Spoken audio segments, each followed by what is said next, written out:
Сколько я зарабатываю? Может быть, чуть-чуть повыше, чем... Но это пиздец какой-то. Я чувствую себя просто тупо ничтожеством, и у меня самооценка падает просто ниже плинтуса. Это вам нужно? Вы хотите этого? И что я должен был сделать? Всем привет! Вот и настал момент, когда я записываю новое видео. И сегодня я хотел бы поговорить на одну довольно интересную тему. И даже не то, чтобы поговорить, а больше ответить на топ-15 вопросов, которые обычно задают программистам. Сразу же хочется сказать то, что в этом видео я буду пытаться говорить максимально простым языком, чтобы понятно это было каждому. И, наверное, самые сложные термины я буду пытаться скипать. Ну, во всяком случае, я буду пытаться их пропускать как-то и что-то разжевывать.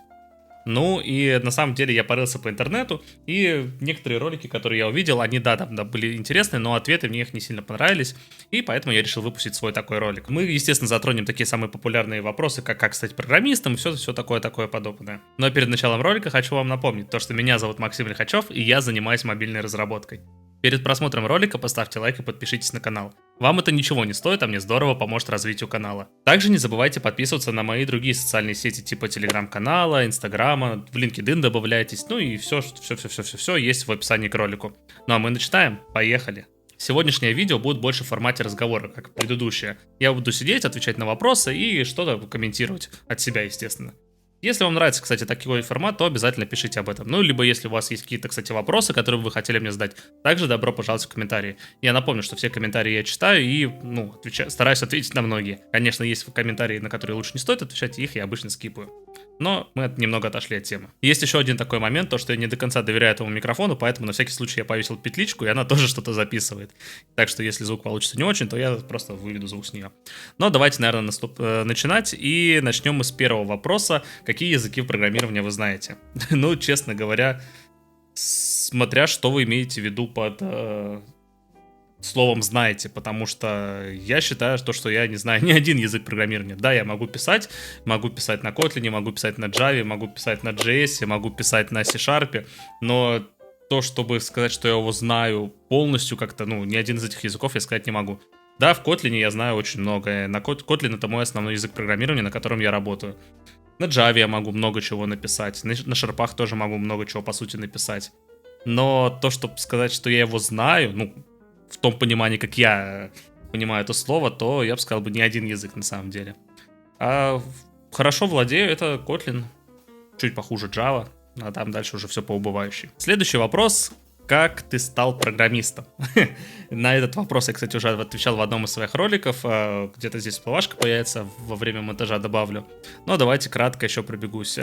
Давным-давно, когда еще в детстве я учился в школе, в классе, наверное, в 4-м, в 5-м, я, честно говоря, постоянно забываю, поэтому я так ориентировочно говорю.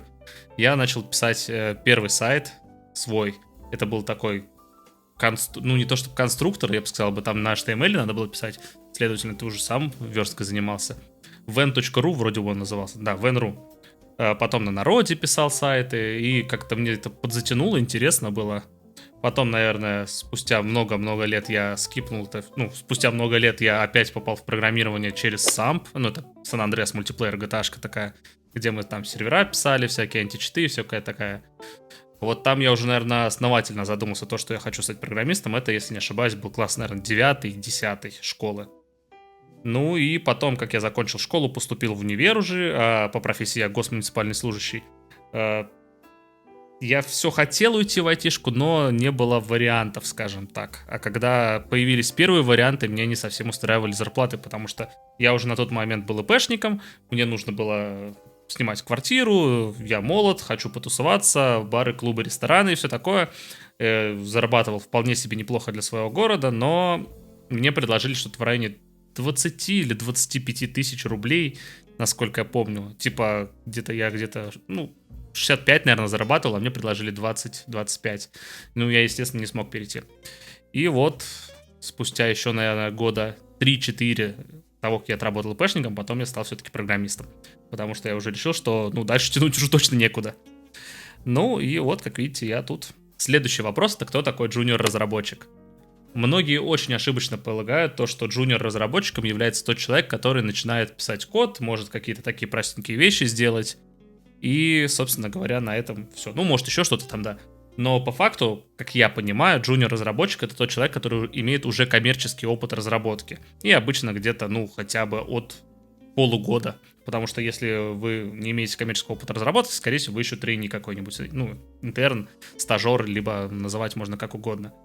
А джуниор-разработчик — это уже все-таки разработчик, который может взять задачу, сделать ее, может быть, не совсем хорошо, может быть, не совсем правильно, не совсем самостоятельно, с чьей-то помощью, но он может делать бизнес-задачи, а не решать какие-то там, ну, делать свои пэт-проекты и все такое. Потому что в пэт-проектах обычно все довольно просто. Ну, во многих пэт-проектах все довольно просто. Либо на фрилансе, там, например, если ты работаешь, но тогда ты, наверное, тоже можешь считать себя джуниор-разработчиком, если ты там, например, отработал годика пол, а то и год на фрилансе. Но опять же, это нормальный основательный фриланс, когда ты берешь заказы, когда ты это делаешь. Но, опять же, я честно скажу, что я с рынком фриланса не особо знаком, но мне кажется, это все-таки там довольно сложно, когда у тебя нет опыта и брать какие-то нормальные заказы. Да либо вообще хотя бы какие-то заказы получить, мне кажется, тоже там довольно сложно. Но как-то так. В общем, джуниор-разработчик — это тот разработчик, который имеет коммерческий опыт разработки. Еще одним очень интересным вопросом, который довольно, кстати, часто спрашивают, хотя не знаю почему, потому что на него уже ответили, наверное, все, кому не лень. Это нужна ли математика программисту? Ну, смотря какой вы программист. Вообще, слово программист мне, кстати, на самом деле не очень нравится. Именно разработчик, девелопер, software engineer, вот это мне больше нравится. И тут тоже такой момент, на самом деле. Она вроде бы как и не нужна, а вроде бы как и нужна. В любом случае, если вы обладаете хорошими знаниями математики, там дискретной математики, высшей математикой, мат-анализа и всего такого, у вас есть огромное преимущество, потому что вы будете быстрее разбираться во всем. Ну, естественно, это прокачивает мозг, помогает развиваться, быстрее мыслить лучше и все такое. Если у вас нет этих знаний, то тоже, в принципе, ничего страшного нет. Есть огромное количество направлений, в котором она просто тупо не нужна.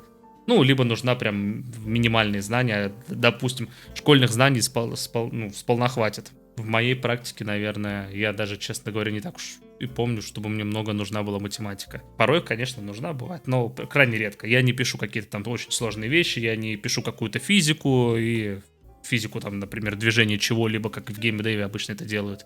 Там, как листья дергаются и все такое, как ветер дует, волны идут и все тому подобное, скажем так. Но, тем не менее, если у вас есть, как я уже сказал, опыт, то why not? Это будет только огромным плюсом. Следующий вопрос, который мне тоже довольно часто задают, это нужны ли алгоритмы? И тут я бы сказал так.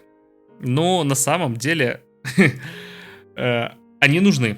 Они объективно, они действительно нужны. И нужны они для того, чтобы вы сами развивались, потому что все-таки работа разработчиком подразумевает то, что вы должны учиться всю свою жизнь. И появляются новые технологии, которые вы должны изучать, вы должны совершенствовать свои уже имеющиеся знания, и алгоритмы — это очень крутая штука для того, чтобы прокачиваться. Но справедливости ради, ну, как сказать, я когда начинаю решать задачи по алгоритмам, ну, это пиздец какой-то. Я чувствую себя просто тупо ничтожеством, и у меня самооценка падает просто ниже плинтуса. Потом, конечно, я понимаю то, что, ну, это у всех абсолютно это так начинается, все через это проходили, и ничего тут постыдного на самом деле нет. Лишь бы просто не забивать на это и все. Нужно заходить на тот же самый лид-код, решать да хотя бы начать с одной задачи в неделю. Конечно, результат это практически никакого не принесет, но хотя бы начать стоит. А там со временем, я думаю, можно будет прийти к тому, что решать по 3, 4, 5 задачек в неделю. Ну, грубо говоря, каждый рабочий день решать по одной задаче. И со временем, конечно, скилл прокачается. Ну, а так, чтобы, допустим, в моей постоянной работе нужны были алгоритмы, да, ну, скорее всего, нет. Я думаю, что алгоритмы больше нужны тем же бэкэндерам, например, там, людям, которые дата-сайенсом занимаются и все такое, но оптимизацией тоже вот есть определенное направление людей, которые занимаются оптимизацией. Вот им точно нужны алгоритмы, а, например, в мобильной разработке, ну, они нужны только чисто для развития, как я считаю. Да, забавно, конечно. Сейчас, походу, такой набор вопросов из разряда «нужно ли?». Следующий вопрос — это «нужно ли высшее образование?». Тут тоже, на самом деле, довольно сложно ответить на этот вопрос. Ну как, нет, на самом деле сложного ничего нет. Если у вас есть возможность, то без проблем. Да, оно лишним не будет в любом случае и облегчит, поверьте, в 1000 раз вам путь в айтишку.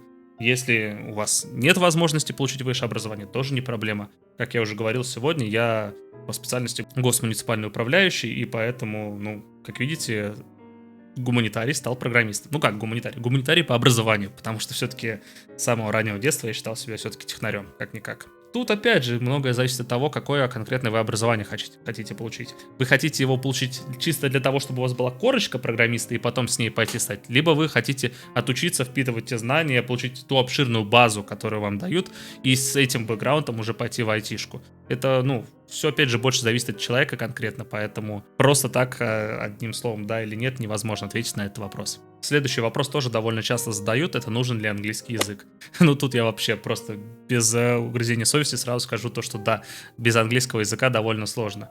Сложно в том плане, что если вы хотите стать именно разработчиком мирового уровня, то бишь работать в каких-то международных компаниях, переезжать из одной страны в другую, если вы карьерист, хотите в итоге добраться, там, найти свою компанию мечты и обосноваться там в какой-нибудь стране, в которой вы не живете на данный момент сейчас, то тогда в любом случае вам нужен английский язык. Да и даже на самом деле, если вы собираетесь жить в своей стране локально дальше, то все равно вам английский нужен как минимум для чтения технической документации, потому что в преимущественном большинстве случаев она, сюрприз, на английском языке. Поэтому без него никак тупо. Хотя бы на уровне чтения документации он вам нужен. Я же, когда шел в программирование, скажем так, когда я пришел в айтишку, устроился на свою первую работу, первую и единственную, потому что я до сих пор работаю на той работе, на которую я устроился, когда еще не был айтишником. Я думал на тот момент, что у меня знания английского вполне себе неплохие. Думал, что там типа где-то B1, может даже чуть повыше. На самом деле оказалось, что, может быть, я еле дотягивал до какого-нибудь А2 уровня. Сейчас, конечно, да, мой английский прокачался, и то он все равно, как я считаю, очень плохой. Где-то, наверное, B1, может быть, чуть-чуть повыше, чем B1. А так, да, конечно, английский нужен, и без него, к сожалению, никак. Тем более, если вы, как я, например, живете в другой стране. Кем лучше стать в IT? Немного, честно говоря, странный вопрос. Лучше всего стать в IT профессионалом своего дела, как-никак. Наверное, имелось в виду, какое направление выбрать в программировании. Тогда тут, опять же, тоже все не совсем понятно. Я, кстати, делал тоже ролик по этому поводу, тоже где-то тут должен появиться. Там я более подробно рассказывал, как это все работает, что лучше выбрать и все такое.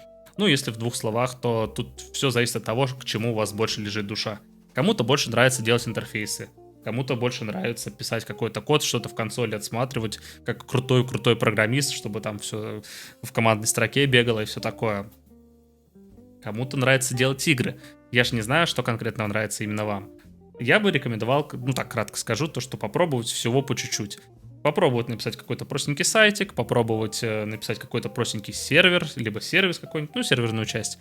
Что-нибудь там на Java, какой-нибудь такое простенькое, либо на том же Node.js. На Python, который сейчас очень сильно популярный. И попробовать, например, какие-то мобильные приложения поделать. В геймдев, не знаю, честно говоря, это сложно, это, порог входа, конечно, повыше, поэтому, тоже попробуйте, why not, но это все-таки, значительно сложнее, чем, например, попробовать написать тот же простенький сайтик. Еще одним вопросом, который мне задают, это как ты держишь себя в форме. Слушайте, честно говоря, как никак. Я себя просто тупо не держу в форме, я считаю свой... как говорил Big Russian Boss, конечно, мое идеальное тело всегда в отличной форме, но, как говорится, есть всегда к чему стремиться. Я, в принципе, себе не отказываю ни в какой еде, я, в принципе, себе не отказываю ни в каких тусовках, походам по барам, ресторанам, клубам, ночным и всему такому, но также я еще 3 раза в неделю хожу в зал. То бишь, как-то так. Хожу, правда, не сильно долго, где-то года пол. Но, тем не менее, хожу. До этого еще ходил. В общем, посещение зала, банально, и все. Я думаю, это вам поможет. И вот следующий вопрос мне задают довольно часто. Это сколько ты зарабатываешь? Сколько я зарабатываю? На самом деле, понятное дело, что я вам не скажу на всю аудиторию, сколько я зарабатываю. Но, тем не менее, я могу сказать такую простую вещь, то что... О, микрофон отвалился. Могу сказать такую простую вещь, что специалист моего уровня зарабатывает где-то в районе от...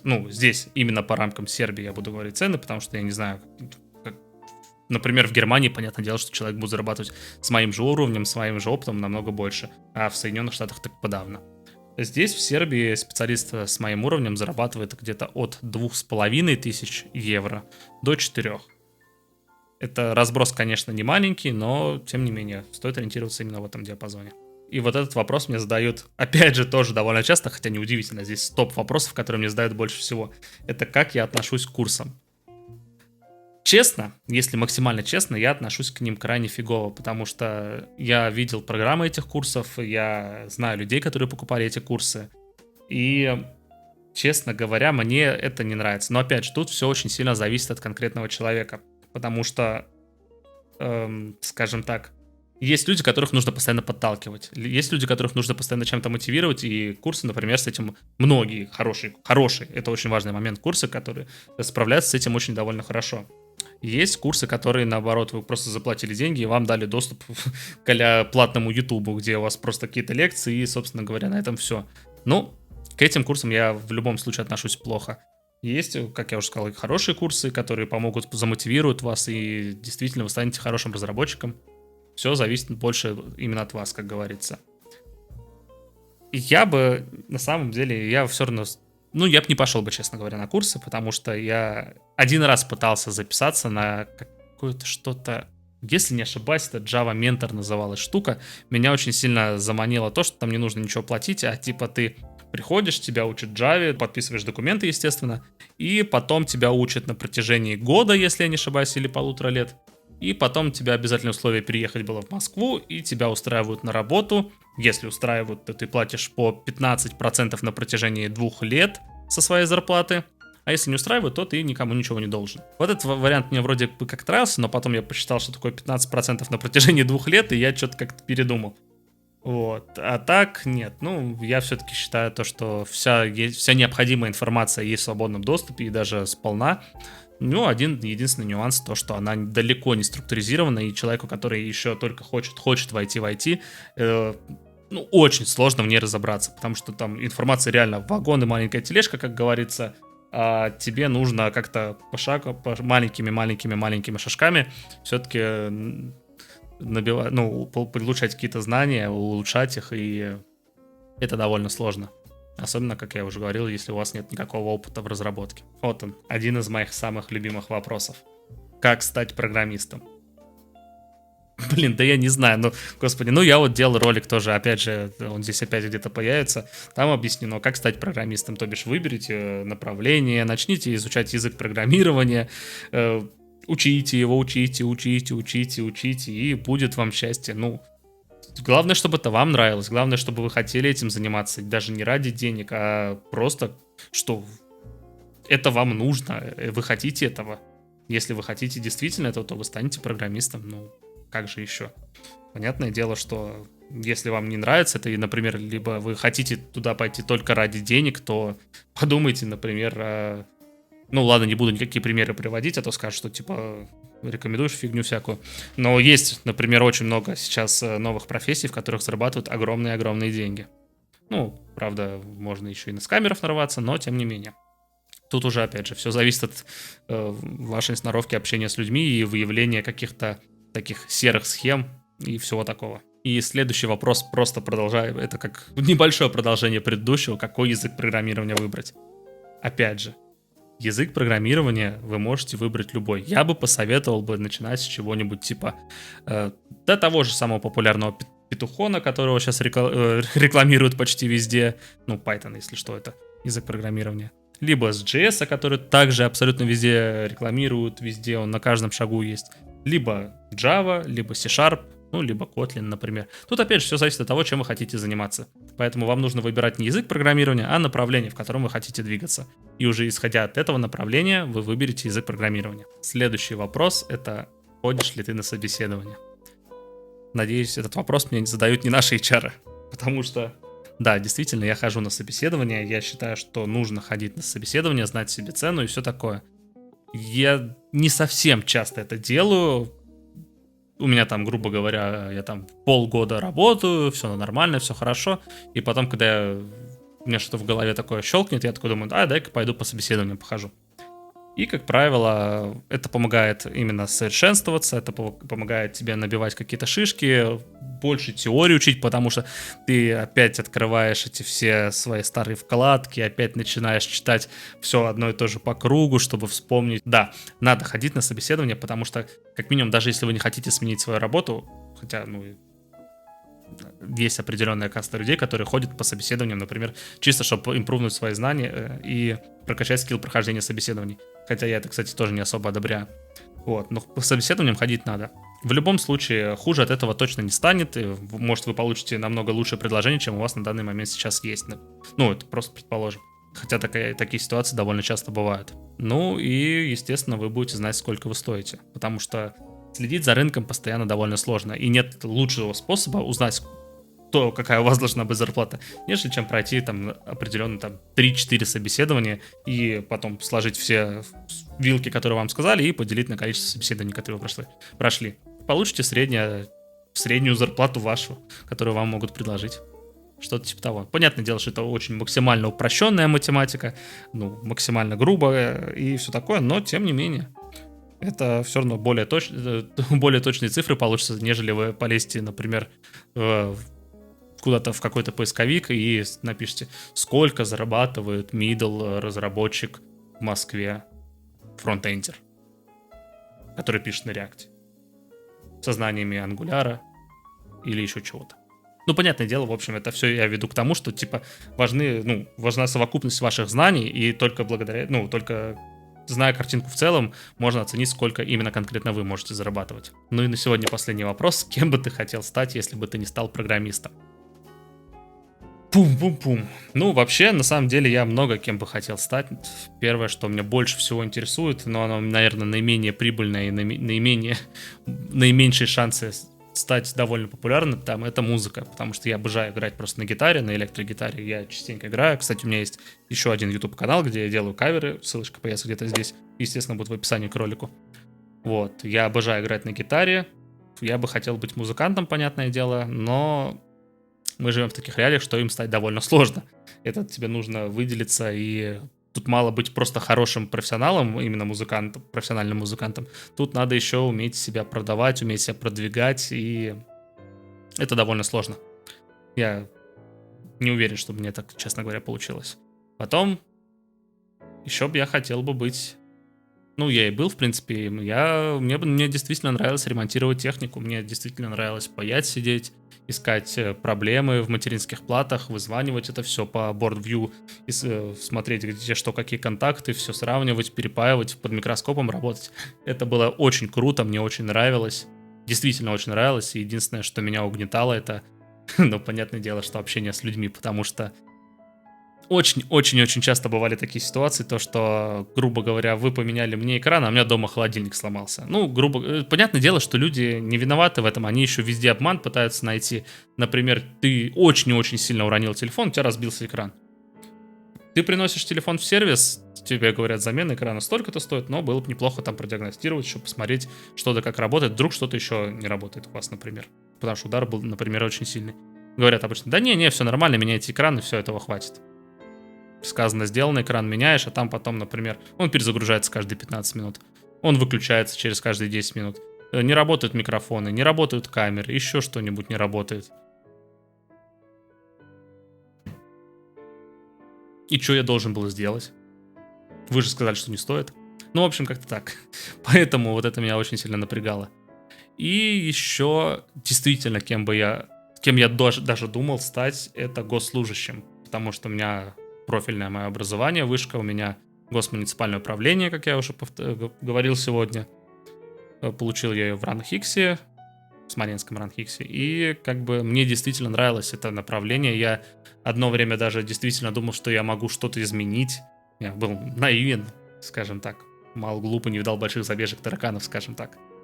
И я действительно думал, что я могу что-то поменять. Я вписался в молодую гвардию, потому что там, ну, это, грубо говоря, понятное дело, что когда ты учишься в каком-нибудь, там даже в том же самом РАНХИКСе, в котором я учился, в Смоленском, там у тебя выбора как бы не особо-то много. Все, либо Единая Россия, либо все. Все. Вот, поэтому вписался в молодую гвардию. Там мы занимались довольно, кстати, интересными вещами. Я познакомился с огромным количеством интересных людей там. И, по сути, я даже считал, что мы делаем что-то полезное. Не, ну мы и делали иногда даже что-то полезное. Но не будем, это, наверное, даже тема для отдельного ролика. Но было, в общем, круто, классно. И на самом деле такие молодежные организации, они мне нравились и нравятся до сих пор. Другое дело то, что они с политическим контекстом и нужны больше для пропаганды чего-либо. Вот этот момент мне не особо нравится. Вот, я даже однажды был кандидатом в депутаты. Нет, я не так. Я участвовал в праймеризе. А после праймериза уже там можно было бы стать кандидатом в депутаты. Но, да, действительно, я хотел бы быть им. Ну, хотел, точнее, быть им. Ну, вот, собственно говоря, и все. Ролик подошел к концу, и я ответил на ваши вопросы. Если вам понравилось видео, то лучшей благодарностью и мотивацией для меня делать новые ролики будет ваш лайк и подписка на канал. Также не забывайте подписываться на мои другие социальные сети, типа Инстаграма, Телеграм-канала, можете в LinkedIn добавиться и другие. Ну все, естественно, есть в описании к ролику. Ну а на сегодня все. До скорых встреч. Увидимся.